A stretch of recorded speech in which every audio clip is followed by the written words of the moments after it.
Hi there, greetings and salutations. My name is Jim Query. That is Derek Schultz. And much like for the 268th time, Chris Ballard and Shane Steichen, we are back for another week here on Query and Schultz on the ISC Sports Network. Derek, you were surprised, not surprised? That they were retained? No, that we're back.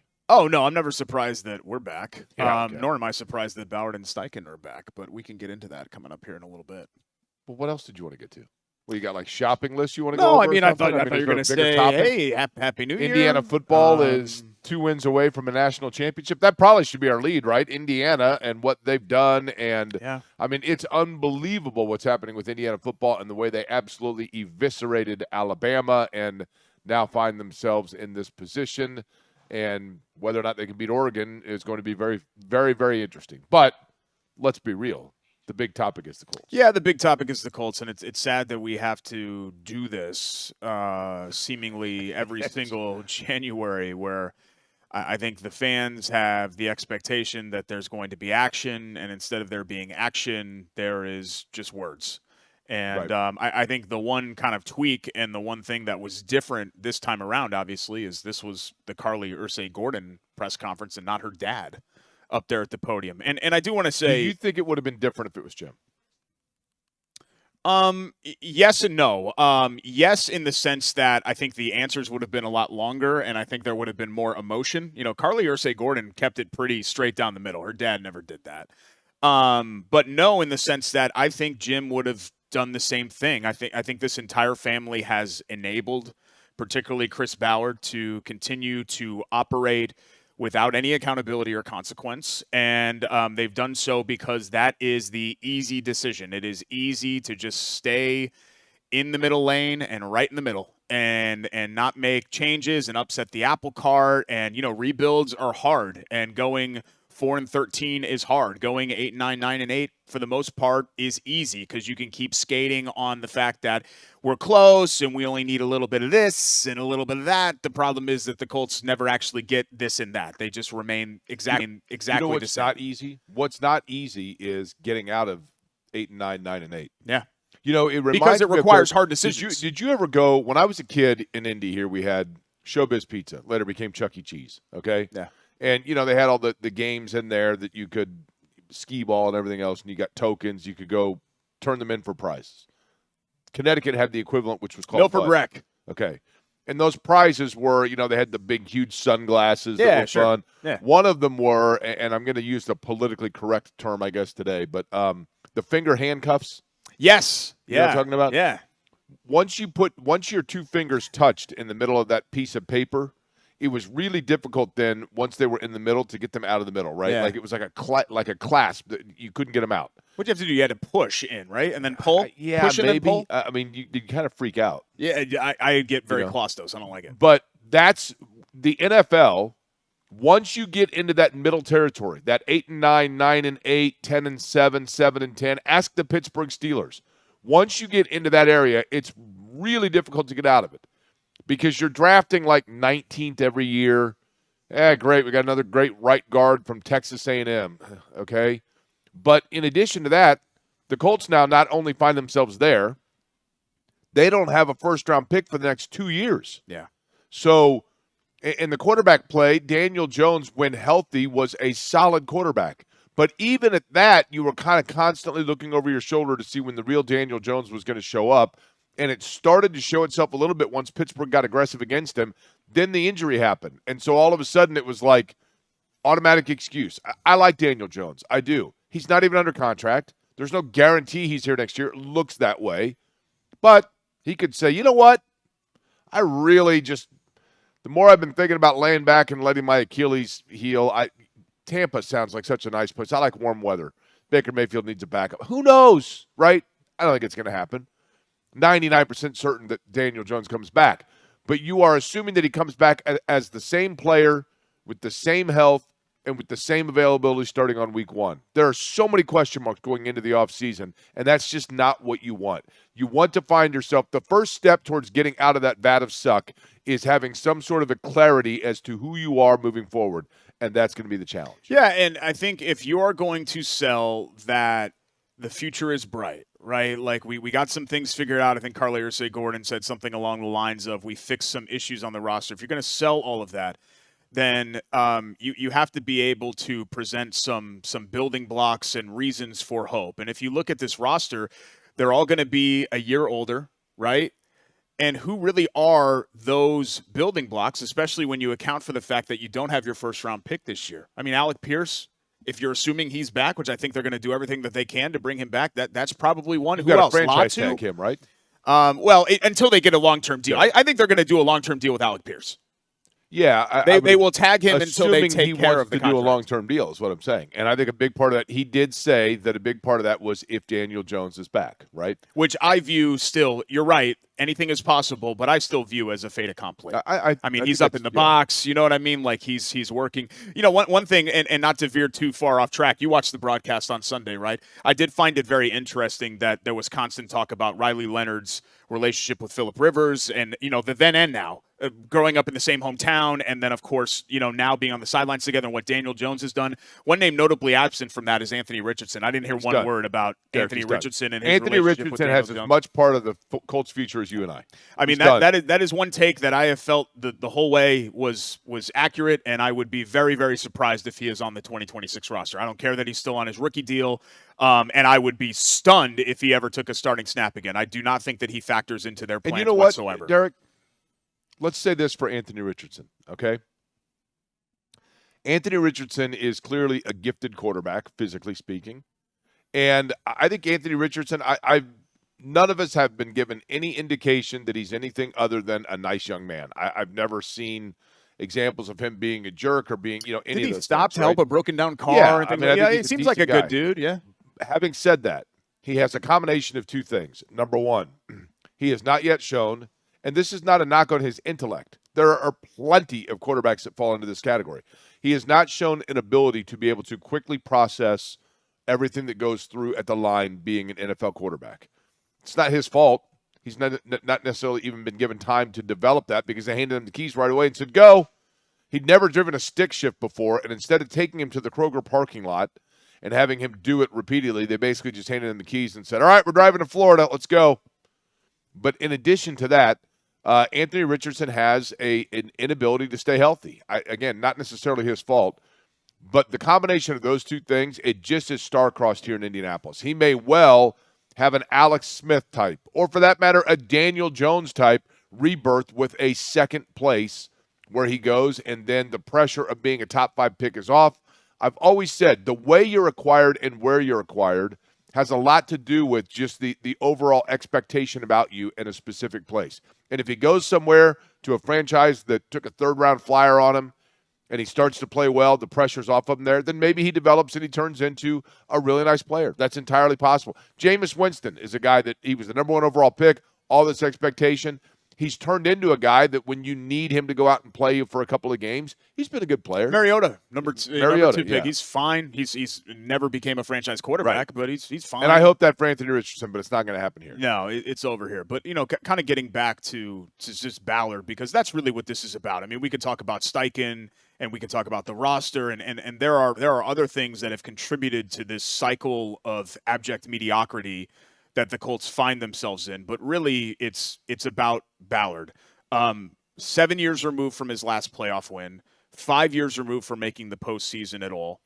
Since the mulligan that he got for the 2022 debacle, because that's exactly what that season was, 4-12-1, it was a debacle. The Colts are 25-26.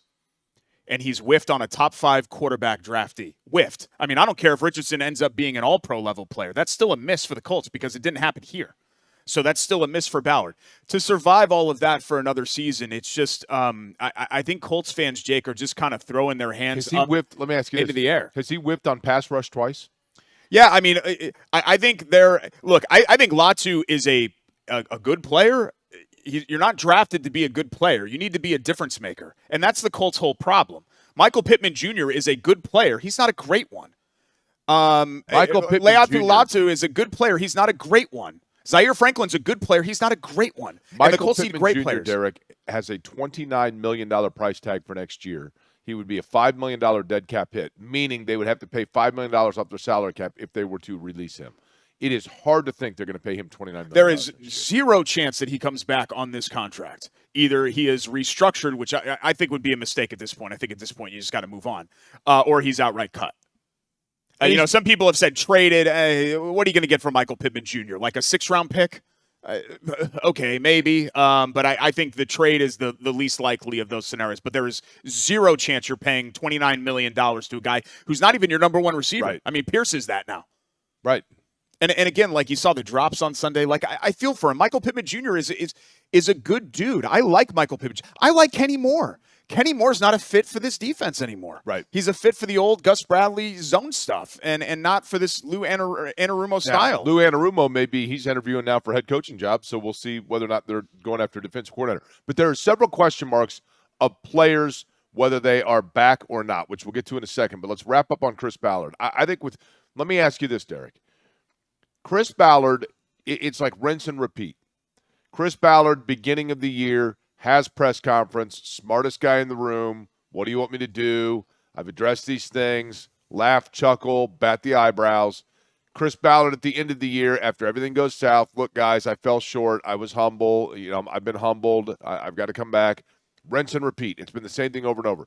Would there be more patience from fans about Chris Ballard if he had the outward persona of, and I don't know who to compare it to, but just a more humble approach? Yeah, like I do think that there is something to the fact that a lot of people find him arrogant and standoffish and defensive, and so that weighs into it. That certainly weighed into how they evaluated Ryan Grigson, right? But I think most Colts fans are just – all people want in this town, Jake, is a result. That's all they want. All the fans want is to – make the playoffs, to win a playoff game. Just show progress, right? To win, yeah, just something. And you look at the 9 years here, and I think your colleague at The Fan asked this question to Ballard at the Combine. Hey, what is your biggest accomplishment here? And he kind of danced around the issue and said, well, we had a lot of good guys, blah, blah, blah, blah, blah. The biggest accomplishment that the Colts have in Chris Ballard's tenure is a wild card weekend win in Houston 7 years ago. That is the biggest accomplishment of what they had. Now, we can sit here and Carlie Irsay-Gordon or anybody else can talk about, hey, they looked really good against the Titans and Raiders in October. But this is a franchise that used to be judged on January games against the Steelers and Patriots. I mean, we're talking about what the Colts were on Halloween. Did anybody care about where the Colts were on Halloween in 2005 and 2009? No one cared about that. That wasn't the standard. The standard was get to the playoffs, which, by the way, was, not just a standard, I mean, an expectation. You expected them to roll out of bed and make the playoffs every single year. That's when the season really started. And now it's like this aspiration, this hope. Well, maybe someday the Colts can be in the postseason. Wow.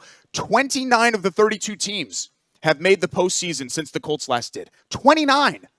22 have won a game. Here is where Chris Ballard has erred, okay? And where I find a hypocrisy and an inconsistency.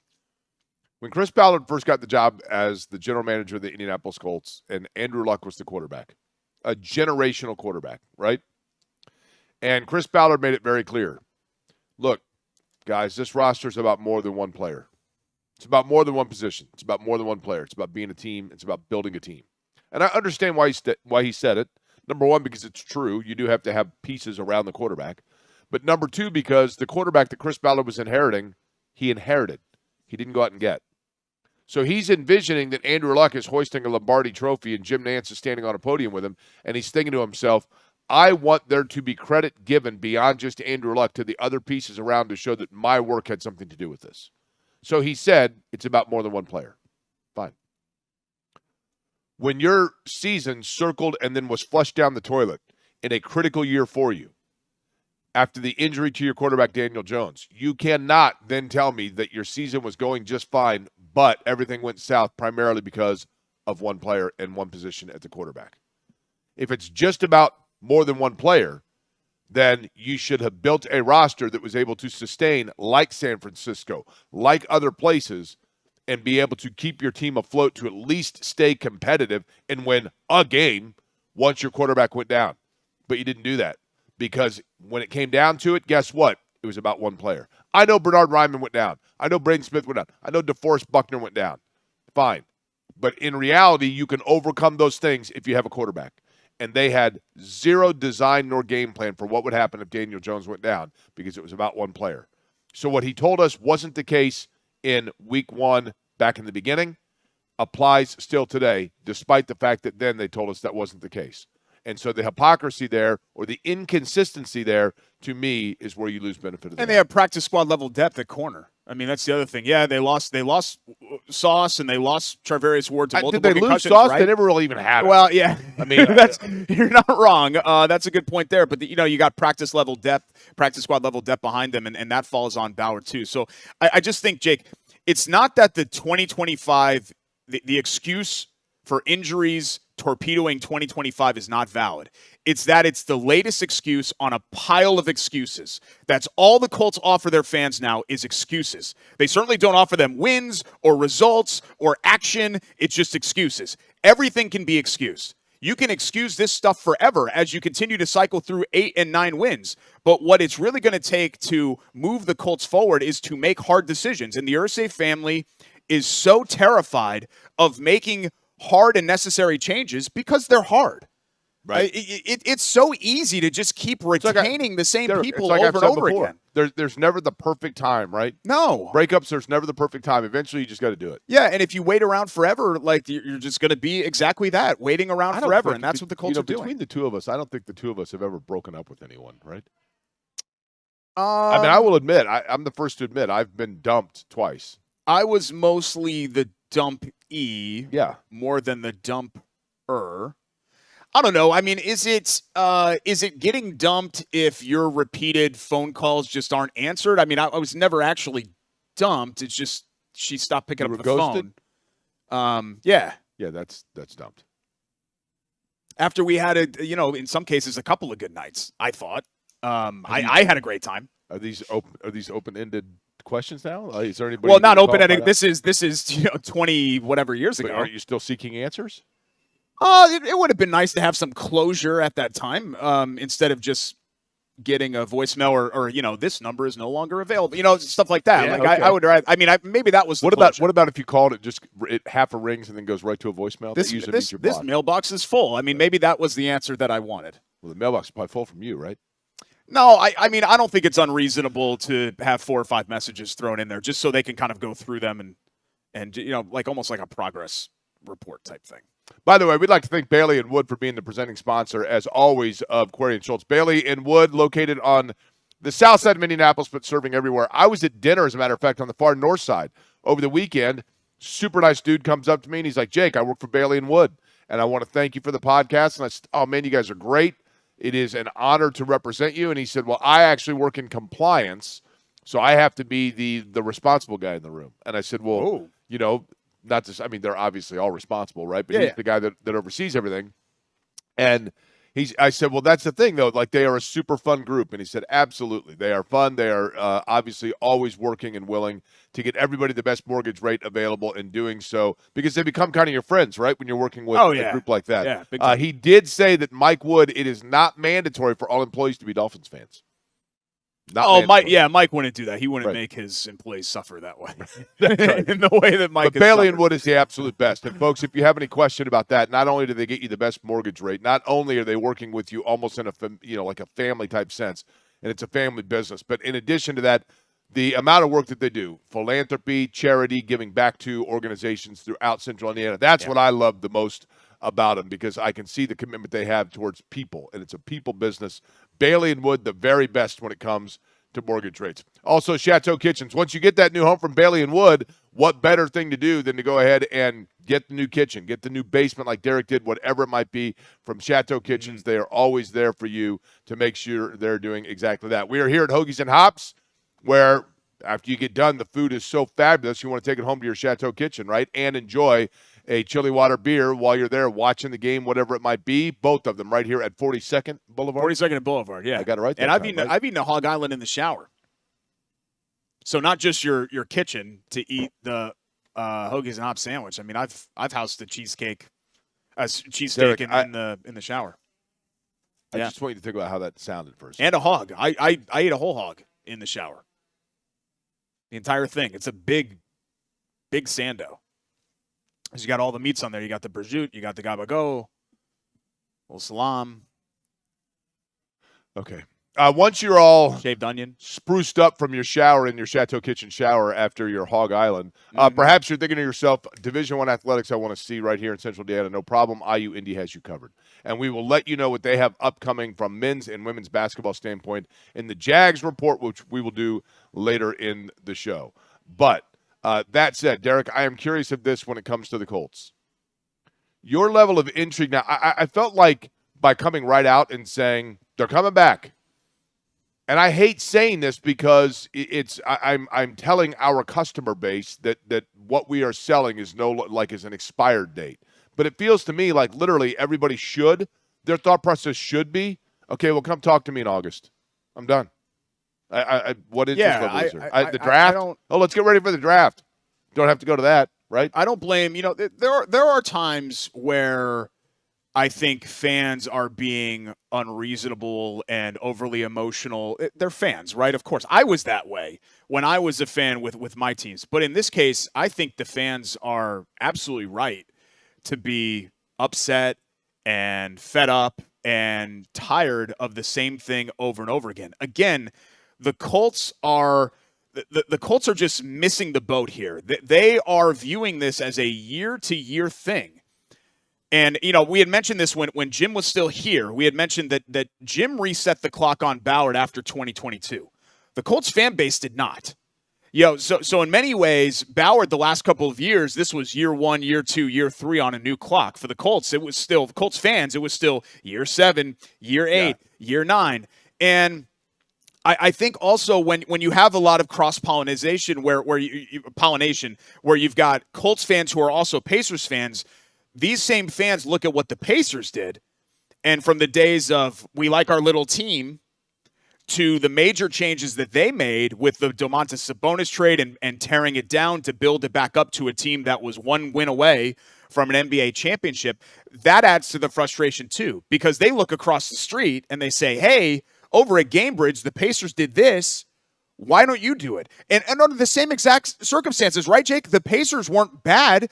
They just weren't any good. They were stuck in the middle, Eric, it's like just like the Colts are. With the Sabonis and Turner situation, it was, are they going to run it back with Sabonis and Turner, both very good players? And one day it wasn't easy, but one day they just said, we got to take a leap of faith. And they ripped off that Band-Aid, and they brought in Tyrese Halliburton, and everything changed. And they didn't know what the results were going to be. No, of course not. And it was scary, and it was hard, and it was all those things. And what the Pacers are going through right now is hard with the Halliburton injury and all of that too. But I just think that, you're in a situation here where the Colts desperately need some sort of a change. I want to get it on me here because this is the emotional part where I think we get too much FaceTime for Jake. There it is. All right. So we're now at this time. Oh, I thought it flipped again. Okay, good. All right. We'll get that in post, actually. 3, 2, 1.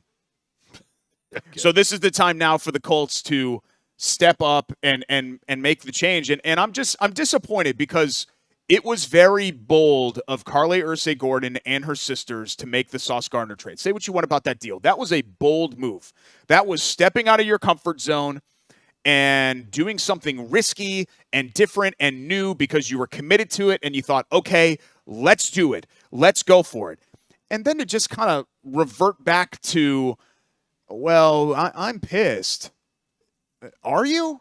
Well, this isn't the standard. It isn't? Well, there's this heightened sense of urgency. There is? I don't need you to tell me this stuff. I need you to show me. At the end of the day, the Colts are all about words and all chips in. Okay. Sense of urgency. All right. I don't care what you're saying. Bang the anvil? Show me. What about bang the anvil? Just bang it. Yes, bang it. Well, no, it's an anvil. Well, my suggestion was when they first launched the anvil was let's bang. But the Colts didn't go for that. Somebody said it was inappropriate. I don't know why people have to be weird about it. Let's bang. Like, come on. Like, let's bang. Like, everybody can do that. Like, you say it to each other. Let's bang. Like, you're walking up and down Capitol Avenue going into the game. Like kind of like Go Blue or Boiler Up or whatever else. Like, let's bang. No. That could be like a rallying cry. I'm begging of for you. Colts fans. Guy and his wife go to the Colts game. I do not want Derek Schultz walking up and just going, hey, let's bang. Well, no, you're being creepy about it. If you just gave them a direct look and you said, "Hey, let's bang," like not let's bang, like that sounds like there's like zero the chance. creepo. If you just let's walk bang. up to somebody and say "let's bang," you're getting your ass kicked. I mean, that's Jake, and I don't mean this to be like demeaning. I'm a marketing and communications professional, so I kind of understand marketing and like what works and what doesn't. And that would have been huge. That would have been everywhere. The Colts missed their opportunity to make that happen. But the hashtag Let's Bang, that would have worked out. It could have been a real rallying cry for this fan base. Instead, of the two of us, I'm the only one. There's no banging. I'm the only of the two here that's trademarked a phrase, right? So let's talk about marketing expertise. Yeah, that was actually pretty smart that you ended up doing that.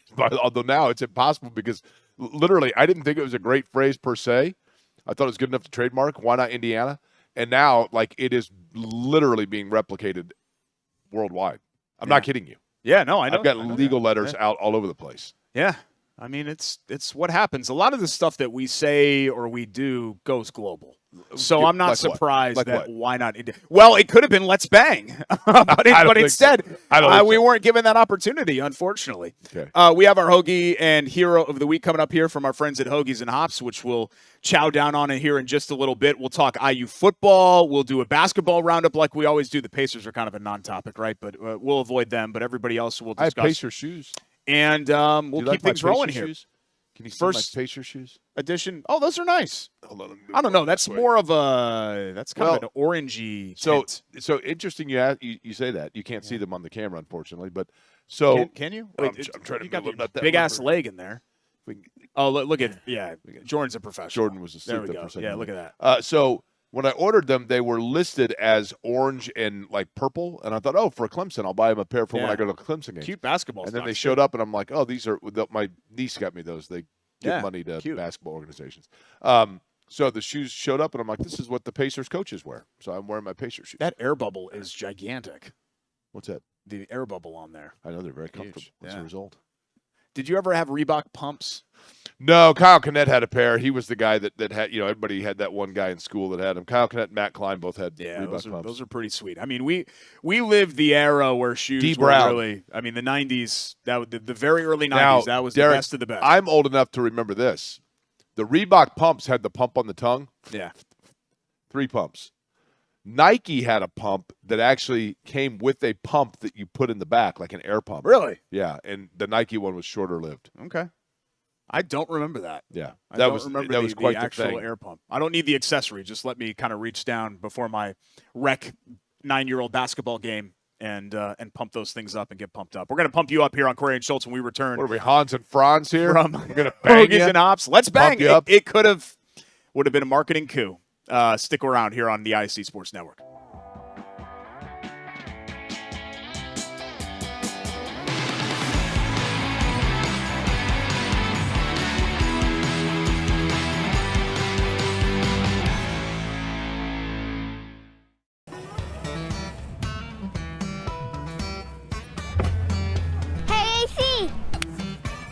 Nice snap.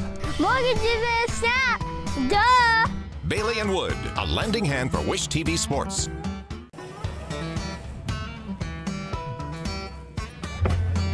Hey, AC. Nice snap. Mortgage is a snap. Duh. Bailey and Wood, a lending hand for Wish TV Sports. Welcome back, Corey and Schultz, here on the ISC Sports Network. Greg Rakestraw with a bit of trivia during the commercial break, and I actually did not look this up or know the answer to it.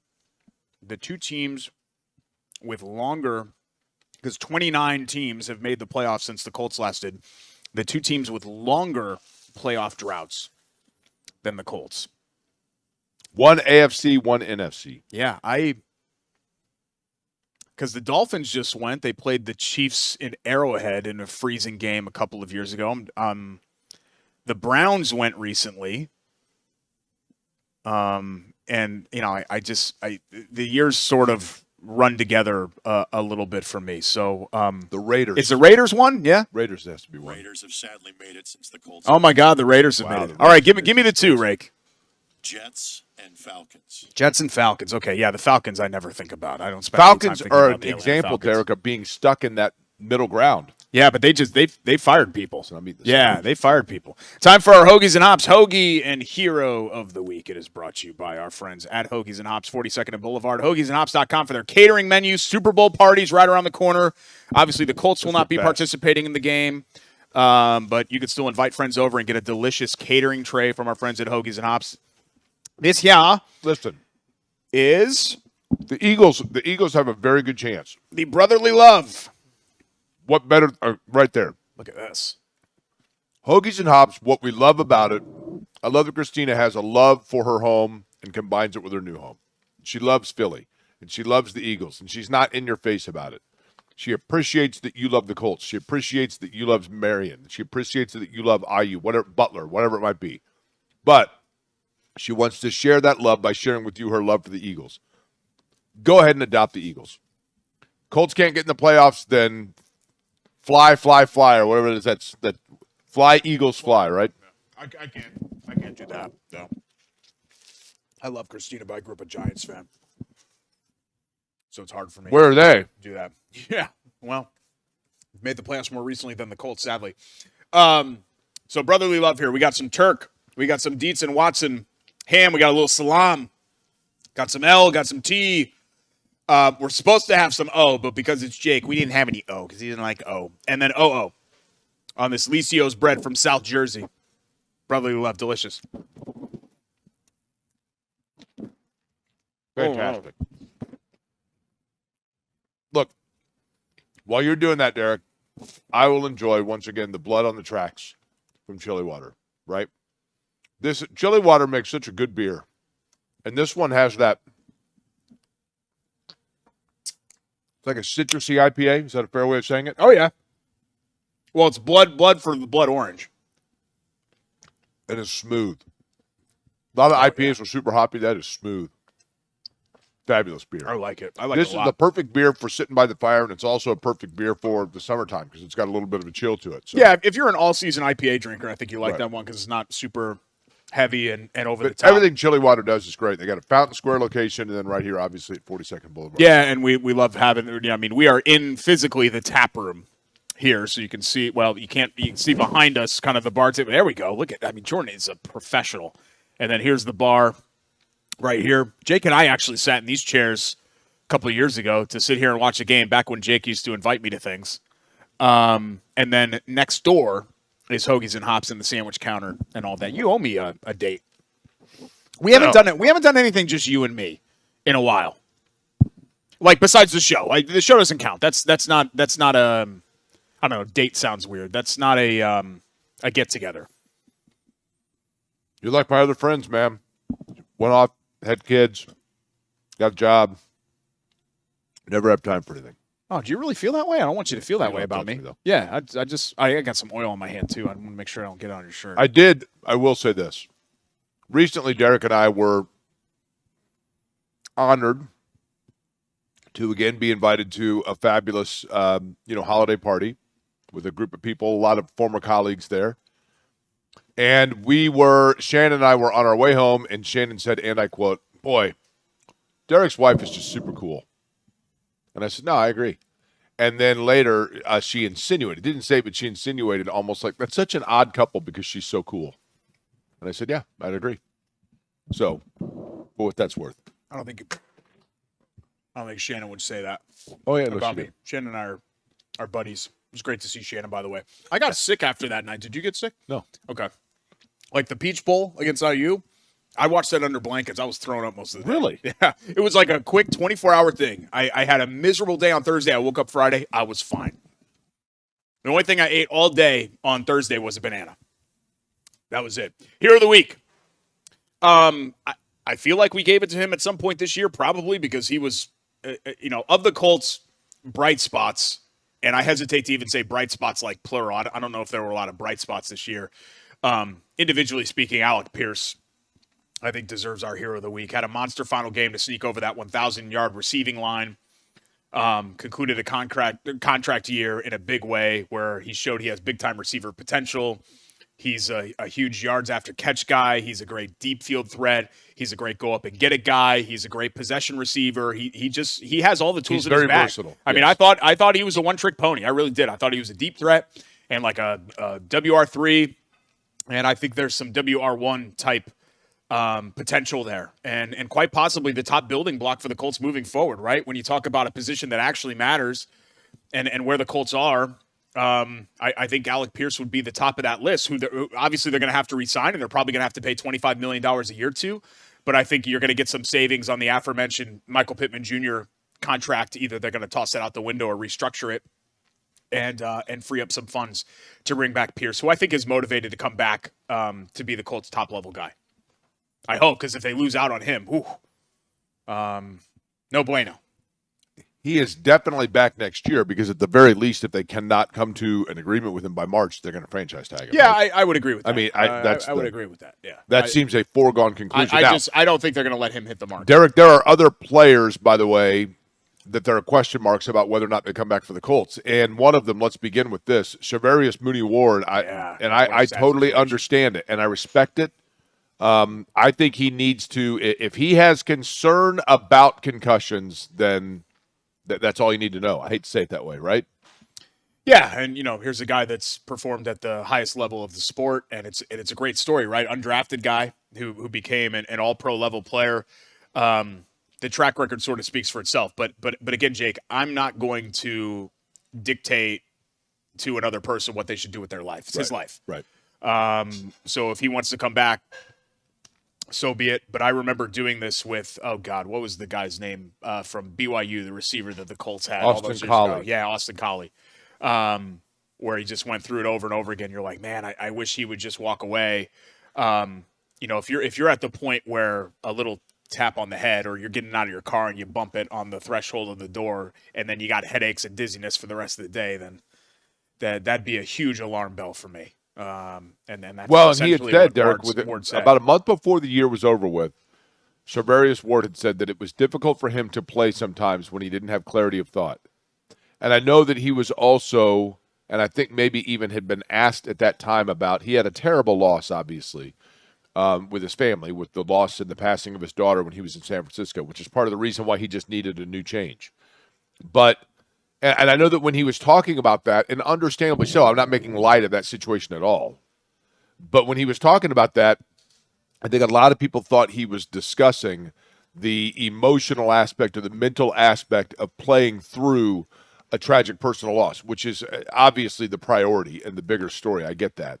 But I think he was also talking about, because it was coming right off of one of the concussions, I think he was talking about also how just his focus was harder. And then he had another concussion after that, and he said that his dad has now suggested that he retire. It would not surprise me at all if that situation came to be. Now, another situation that you have to look at and just simply brace yourself for the possibility would be that of DeForest Buckner. Because DeForest Buckner, who he's been everything you'd want since he got here. Everything you'd want. A pro's pro. But DeForest Buckner has come here for a playoff game. And he's over the age of 30. He's now gone out of the country twice for stem cells, for this time for a neck injury. Would it surprise you if DeForest Buckner just said, you know what, enough's enough, I'm out? There are other players. Nick Cross is a free agent, and I thought he played himself into a nice contract. Does somebody else come along and maybe even overpay for that situation? So you always have. I go back to, Derek, when I was a senior in high school. When I was a senior in high school, I took Mr. Moore's international conflicts class. International World Relations, actually, is what I think it was called. And at the end of the school year, Mr. Moore, on the last day of school, got everybody together for a photo. And he said, I'm going to take a picture. I have all of your home addresses. And in 1 year, I'm going to send you a photo of this group. Because never again will this group, as it sits right now, be together in the same room. And you're a senior in high school, and you don't really think about the finality of that. But a year later, I got the picture in the mail. And I'm like, man, he's right. I haven't seen this person since, whatever. The same is true in sports. In sports, every year at the end of the year, there are always going to be players that you are going to find out due to surprise from a management move or surprise of another roster coming in that are not here for the next year. And there's going to be some change. A couple of them that surprise us, couple of them that don't. DeForest Buckner, Mooney Ward, those two would not surprise me. And if it happens, it happens because, again, with this Colts core, these are all good guys, and they are good players. They're not players that have won anything here. Ward has won elsewhere. Even Buckner had won more with San Francisco than he has so far here. I'm not going to miss anybody that is from here. I mean, they could trade Jonathan Taylor, and I wouldn't care.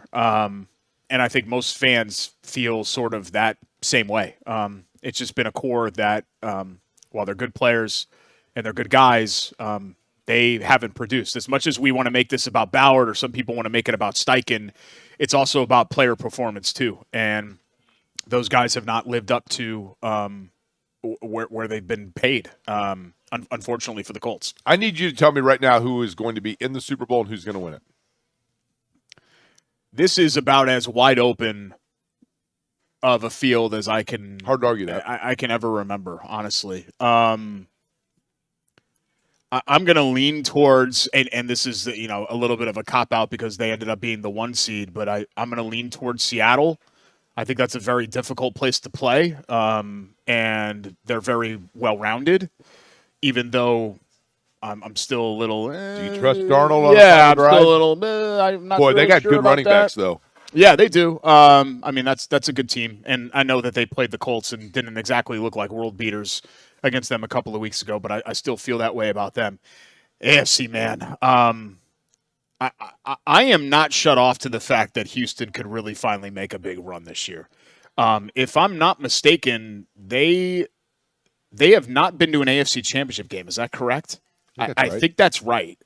And I wonder if that drought could potentially end this year. I think Jacksonville is good and certainly capable of reaching the Super Bowl as well. But, some of the things like the metrics and things like that don't seem to align with what their record says that they are. And okay, let me ask you this. And Jacksonville had the flip of what the Colts had, where the first half of the season was very difficult. The second half of the season was kind of a cakewalk. Is it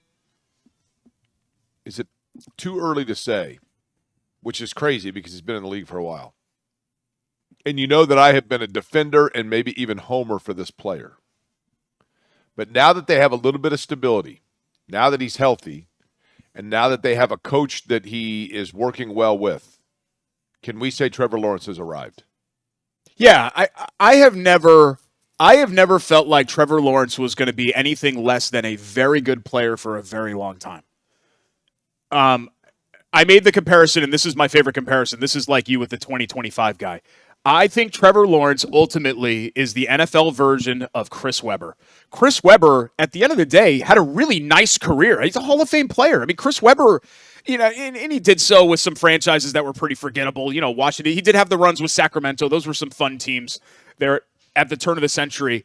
But he was billed to be this transcendent level talent, right? Chris Webber's going to come in and change basketball just like the Fab Five changed college basketball. And that never really happened. Chris Webber, if he was ever a top 10 player in the league, he was on the fringe of the top 10. And he was never like a top 5, like dominant force, like, oh my God, like everybody, I got to stop what I'm doing to go watch Chris Webber play. And I think Lawrence is the same thing, where Lawrence was viewed as this like Peyton Manning level, top 5 all time, potentially quarterback. And while I don't think he's ever going to get there, I still think he's going to potentially be like a Hall of Fame level player and a guy that for 15 years is, he could be the face of the Jacksonville Jaguars, right? Forever. That's how I view him. Because my pause with Jacksonville and the way that they're playing is the same pause that I have with Seattle in the fact that they are getting remarkably good, in Jacksonville's case, better than Sam Darnold. But Darnold is playing very well, and he is playing at a higher level than he has played over the course of his career. And you wonder when that is, because he is turnover prone. Now, Lawrence has not been, at least in this run. And Lawrence has played so well now for like 8 games that you wonder if he reverts back to, which was, it's like the end of Primal Fear with Ed Norton.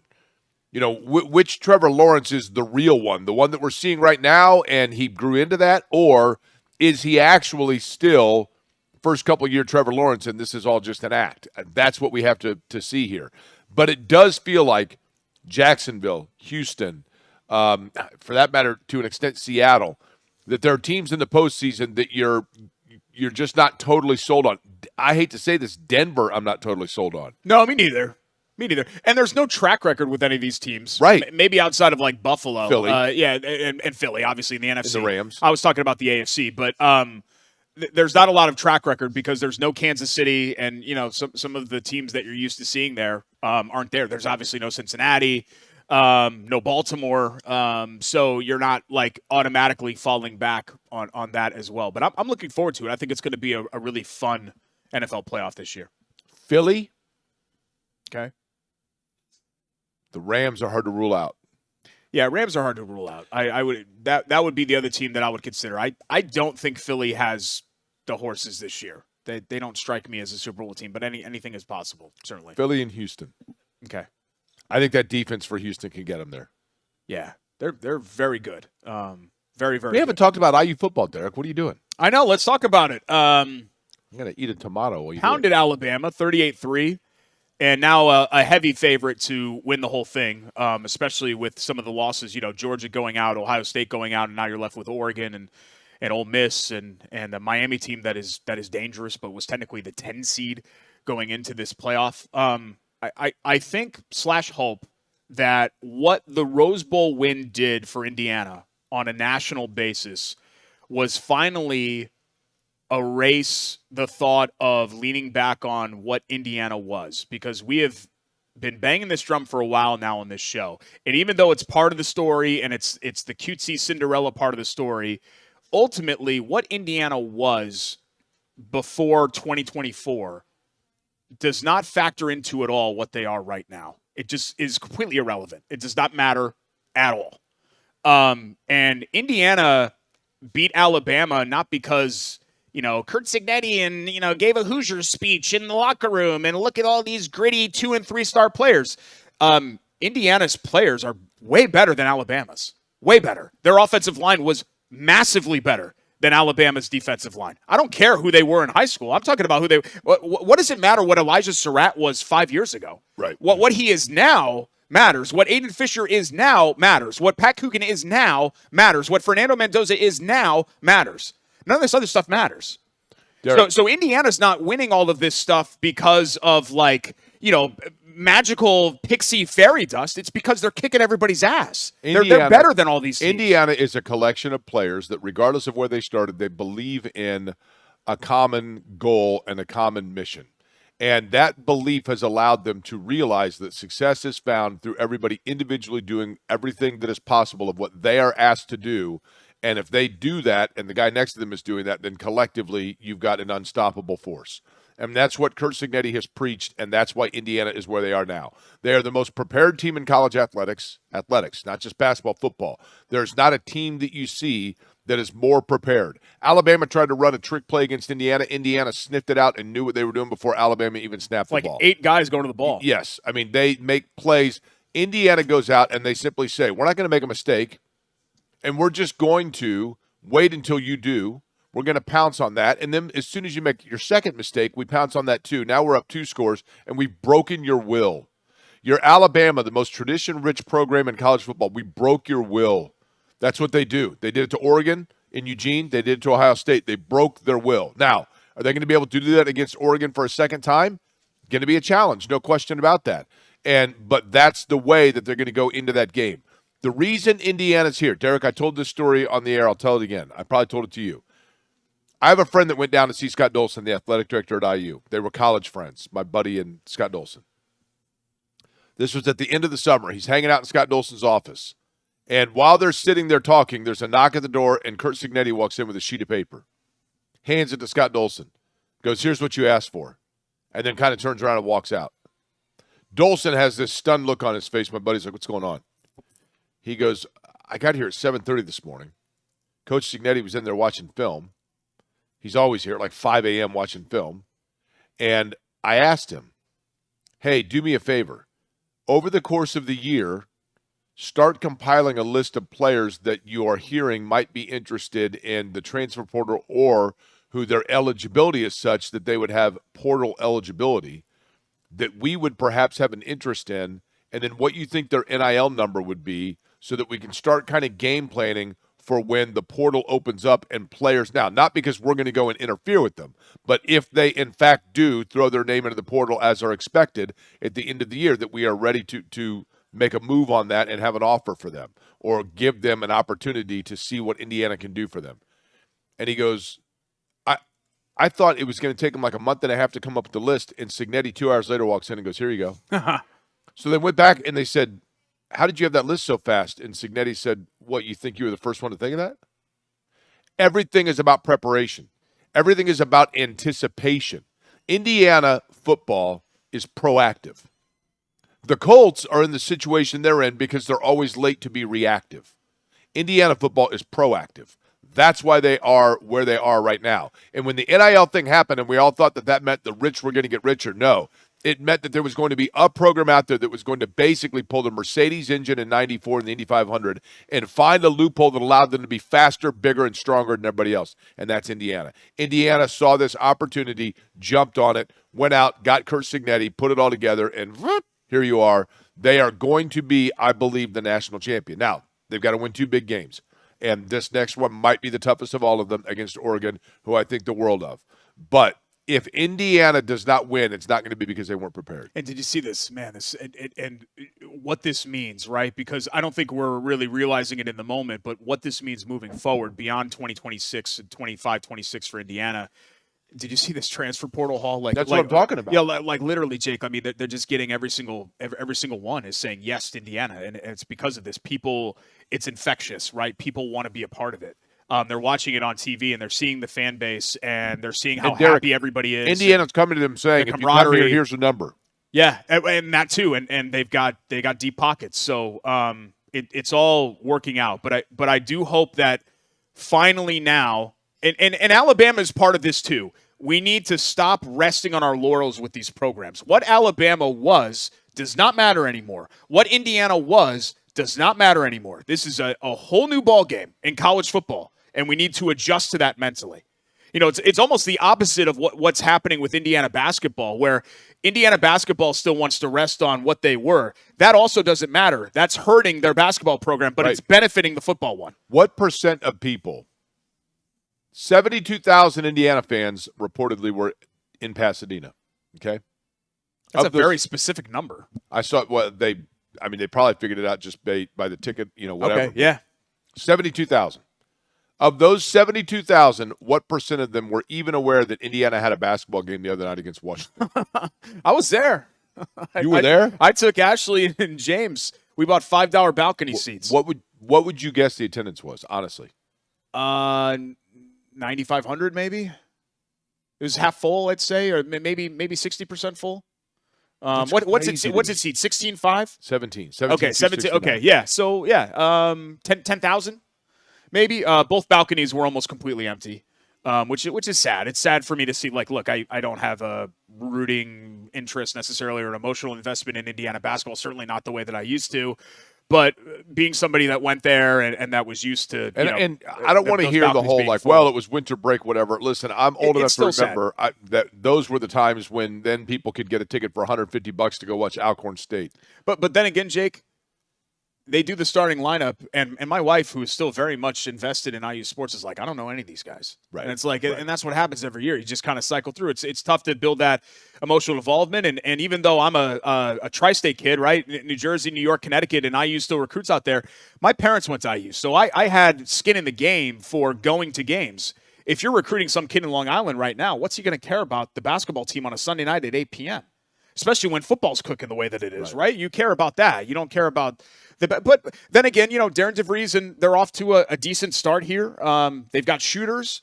I think Indiana is a pretty solid team, which is more than I could say for most of their teams. They shot the ball well, years. and they rebounded against Washington, which is how they got wins. I mean, Washington might as well put folding chairs out there in the first half the way that they were defending. I mean, it was a joke, and they're going to be in the basement of the Big Ten. But still, Indiana to score 90 points and look the way that they did, I was slightly encouraged about that. But it's going to get a lot tougher here.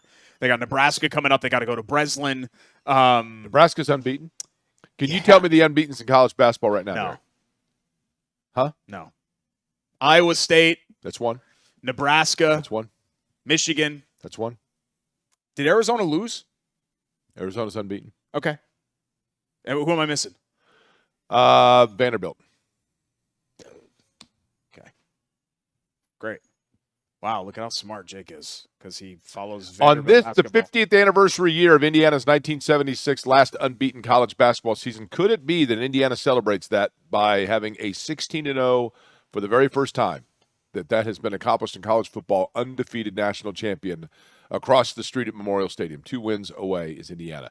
Jags report from IU Indy. We still have that upcoming, including some basketball opportunities for you to see, and one thing happening at the Jungle over at IU Indy that I am super stoked for, Derek. All right. Coming. We'll talk about it next. Corey and Schultz, presented by Bailey & Wood Financial Group here on the ISC Sports Network.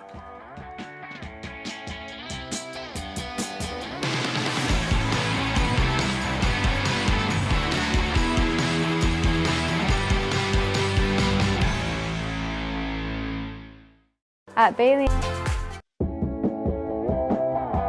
Welcome back to Query and Schultz here on the ISC Sports Network. We are at Hoagies and Hops Chili Water, 42nd and Boulevard in Indianapolis. Would love to have you come out and enjoy their fabulous. Derek, I'm about to sneeze. Uh-oh. I get emotional when I think about You Hoagies get a Hops. double one, right? Are you a double sneezer? My wife is Everyone's a double sneezer. No, I sneeze once and that's it. It's one big one though, where I just wipe everything out. They say if you sneeze only in odd numbers, that means you're weird. Maybe I did just do once there. Maybe you got me on that. I've never heard that. Almost before. everybody sneezes twice. I've never heard that before. Yeah. Now my eyes just went- only elite level humans sneeze just once, well, which is what I am, no doubt. I'm trying not to do it again then. It is time for the Jags Report, brought to you by IU Indy. Not even brought to you by IU Indy. We love talking about IU Indy. I absolutely love the fact that I'm super stoked for it. Not going to be long before you have an arena right there on campus. You remember, folks, if you're my age or older, you might remember, of course, you remember the RCA Tennis Championships. You remember the hard courts. You remember the clay court championships. I remember the RCAs. You remember the concerts that took place out at the U.S. Tennis Center. You know exactly where that is. You know that it's conveniently located right there off the IUPUI campus by the Natatorium. That's where the new arena is going to be, where you can watch women's basketball, men's basketball, a number of different events taking place. And for the continuing to grow community of IU Indy and the students that go there, their chance to have an opportunity on campus to just walk over, go to an on-campus game, enjoy it. They have that right now at the Jungle. But to have it at an arena right on campus is going to be very, very cool. Let's get to the Jags Report and what's happening. We'll talk first about men's basketball, who lost to Northern Kentucky on New Year's Day. See, Derek, I'm fighting off that sneeze again, right? Oh, boy. They also then went to Wright State, and Wright State, really good team this year. Tight game. Jags on the short end, but not to worry because Kyler DeAugustino continues his very high level of play. He had 20 and 31 in those 2 games, respectively. They are up in Wisconsin this week, are the Jags, for that trip up there, taking on, of course, Milwaukee, Green Bay. But they are back at home against Robert Morris next Thursday in the Jungle. That's right there, the Natatorium Gymnasium. Next Thursday, a week, so basically 9 days from right now, taking on Robert Morris in the Jungle. And then on the 17th, I love this, the throwback uniform game. Metros? I think they're going to go with the Metros, I imagine, right? Let's do it. Retro Metro game, throwback uniform games on the 17th. I think I'm going to be there. I've got to check the schedule, but I would love to be there. I've already been to a game this year, and it is still a matter of this particular team figuring out this particular system. But the way that they play is fascinating to watch because it literally is press, get the ball back, come down, try to get an open shot. Fun to watch, and the Jags still working their way through it. But I'm telling you right now, when that new arena is there, especially when you get games like the throwback retro game, it is a value at twice the price, and there's not a bad seat in the house. Your chance also to see it from the women's side of things. They will be at Fort Wayne coming up at 7 o'clock on Monday. But then Sunday at 1 o'clock, this is the big one I'm talking about, Wright State, right back in the Jungle. This Sunday, 1 p.m., IU Indy Jags women's basketball taking on Wright State at 1 o'clock. Then they are back again on the 21st at 6:30 for a home game. But Sunday, 1 o'clock against Wright State, your opportunity to see Division I athletes, many of them from Central Indiana, right here at the Jungle. And I'm looking forward to, again, on the 17th, the Metro Retro Night. Yeah, I'll check my calendar. We can carpool. I got my Civic.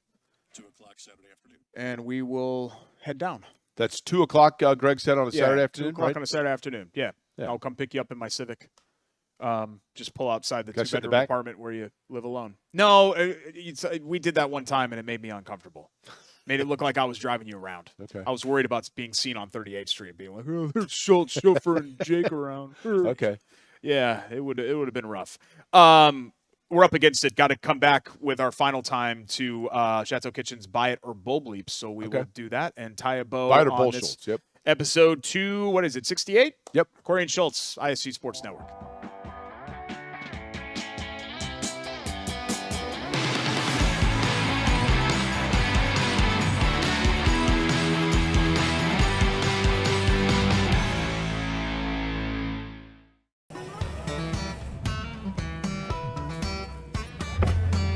Hey, AC.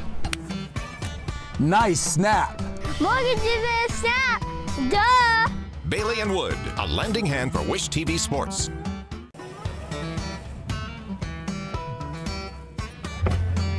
Hey, AC. Nice snap. Mortgage is a snap. Duh. Bailey and Wood, a lending hand for Wish TV Sports. Back for a final time here on Corey and Schultz, presented by Bailey Wood Financial Group alongside Jake Query.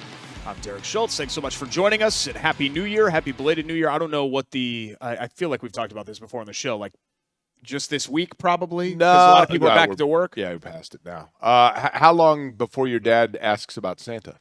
So my dad usually says, hope Santa Claus was good to you at least into March. Okay. Which is overkill, right? That's probably too long. That's a little much. Yeah, that's probably too long. But I love my dad. Hi, Excuse me. You know the one thing I learned this year, Derek? Excuse me. you getting sick? No. You always do this to me. When you have, if New Year's Eve falls on a weekday, like on Thursday or towards the back of the week, Yeah. go ahead and work on New Year's Eve. Work like a half day, maybe even work on the 30th. And then you get the weekend, and then you come back, you get New Year's Day off. Go back to work also like on the 2nd. So, in other words, if New Year's Day is on a Thursday or a Friday, you take New Year's Day off, but work on the 2nd. If you work on the 2nd, nobody's in there.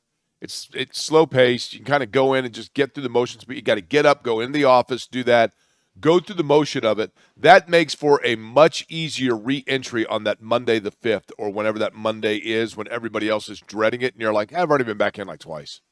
It just makes it easier. I was off for 2 weeks, which was awesome. And I don't envy you. I never really envy you. But I certainly don't envy feeling obligated to work, because I remember when we did the show together, I felt like every time we missed a show, we were missing an audience member. Or somebody wouldn't dial us in that day, or they'd tune us out and then never come back. Yep. I was always like deathly afraid of it. And I'm so glad now, it's part of the work-life balance. And I think COVID kind of recharged this for a lot of people that I no longer feel that way about work. Take time for yourself and relax. Granted, my workday's 3 hours. Well, yeah, but my point being, though, but Jake, on January 5th, though, for me, I was like, I'm cool with it. Like, and other people are like, ugh. Your workday's 3 hours, but you're expected to work December 26th if there's a big story. No, you know what right. I mean? That's like, right. and that's people may think that that's easy, but that's not. I mean, I live that for Right. Ray No, you're Crow right lived about that. When you're a daily sports radio show host, you're kind of on the clock all the time, even if you love your job and it's 3 hours and whatever else. Time for Buy It or Boldly, brought to you by our friends at Chateau Kitchens, at Chateau Kitchens on Instagram and Facebook for before and after pictures of their latest in-home transformations. Stephen Moore and his team will do an awesome job for you if your resolution is to fix your house or update your house. Kitchen, bathroom, basement, anything on the interior, Chateau Kitchens will take care of that. Go to chateaukitchens.com and get your project started today. Statement number 1, Daniel Jones will be the Colts starting quarterback to open next season. Buy it or Bo Bleep? I'm going to say Bull Schultz. I actually think they'll go to camp with Daniel Jones. Riley Leonard will be the backup. Anthony Richardson will have been moved on for a 5th-round pick somewhere. And if Riley Leonard, if Daniel Jones is not ready to go in week 1 or 2, and they're not totally comfortable with Riley Leonard, I think then they sign a quarterback that has been released at the last minute from a veteran, a Jake Browning type to come in and spot start for 2 games. Yep. Yeah, I think that's fair. I'm going to say yes. The question is, will he start? Not will he be his normal self? I mean, if he's able to go, he's going to start. Yeah. So I buy it. But I do think it. And by the way, flowers to we didn't even talk about the game at all because it was irrelevant. But I want to make sure Riley Leonard gets some flowers. That was a really nice performance that he had. He looked good. And a guy that was very limited as a thrower at Notre Dame and really at Duke too. Put some zip on the ball and made some nice throws. And certainly the team appears to be more confident in his ability to be a backup or a spot starter than they do Anthony Richardson. I don't care what they say about the eye. Statement 2, we kind of touched on this. An AFC South team will be in the Super Bowl. So Houston or Jacksonville I'll are have the to field. say buy it because I said earlier I thought Houston, You know what? I might buy that too. Houston or Jacksonville or Bills, Steelers. I just think that do I trust Stroud entirely? Maybe not, but that defense is Broncos. awfully good, man. Who am I missing? Bills, Steelers, Broncos, Chargers. New England? Patriots. Yes. New England's really good. New England's really good. What stinks, but they've also played a lot of Understood, nobodies. but they're really good. The problem is I'm taking 2 teams over 5 teams, so that's usually a losing bet. But I honestly think if you were to do an odds of reaching the Super Bowl, I would probably put Houston and Jacksonville in the top 3. I'm actually redoing. I forgot about New England. Oh, come on. No, you can't back off of it now. You said the Jags and your boy. I think it's going to be Philly and New England. Ugh. I know. It was the worst Super Bowl ever. But sorry, no offense to Christina. I hear you. I have no interest in seeing I hear you. We've seen it before between 0. those two, but I'm just telling you. 0. Statement 3, 0. Sorry, that's an inside joke that Jake and I always do from a meeting that we had when we were asking about compensation. Where I was the smart one, by the way. Yeah, you got me out of a deal that I'm so glad that we didn't get into. If they're going to keep buys, the quarterfinals in the college football playoffs should be at campus sites. I feel strongly by this. I think they should go back to rotating what is Rose, Sugar, Orange, Fiesta in those bowls. I mean, do people really care about the Peach Bowl? The Peach Bowl need to be part of this? It feels ridiculous that winning the Rose Bowl rewards you the chance to go play in the Peach Bowl. Yeah, I was there in 1987 when Indiana was playing Michigan State for the right to go to the Rose Bowl, and their consolation prize was the Peach Bowl. But remember in the 14 playoff days, Jake, it was you had the national championship game, and then the 2 semis were either the Rose and Sugar, or they were the Orange and Fiesta, or they were the Peach and whatever. I think they should go back to doing that. I understand that Indiana overcame the bye and overcame the fact that it was a neutral field, but they were the only one to do that. And how cool would it have been for Texas Tech to host a college? How cool would it have been for IU to host a college, even though I think they're going to be hosting college football playoff games in their future. Keep this in mind, though. If Indiana had hosted Alabama, then the college football committee sells 58,000 seats. They play in the Rose Bowl, they sell 90,000. Yeah, no, you're not wrong. You're not wrong. But I do think that if you're looking for a competitive... For Indiana fans, would they rather have had that game in Bloomington or the chance to go out and play in the Rose Bowl? But if you're looking That's the bigger question. Yeah, but selfishly, I would agree with you. But if you're looking at competitive balance and things like that, if we want to really reward the teams that are getting buys, I think it would help. The buy has been more of a deterrent than a reward. You're not kidding. So the reward should be Indiana, the only being able to play on your home field. That's the way that it should be. Thanks to our tremendous sponsors here on Query and Schultz, including obviously our friends here at Hoagies and Hops and Chili Water Brewing, where they house us each and every week to tape on Tuesdays. We appreciate them. We appreciate the delicious brews and the delicious Sandos. Where is my brew? There it is. All right, let me take one more sip before we exit stage right. Thank you to our presenting sponsor, Bailey & Wood Financial Group, as well as our friends at IU Indy Athletics, and, of course, Stephen Moore and his team at Chateau Kitchens. For our tremendous ISC crew, for Jake, I'm Derek. We will see you next time right here on Query and Schultz.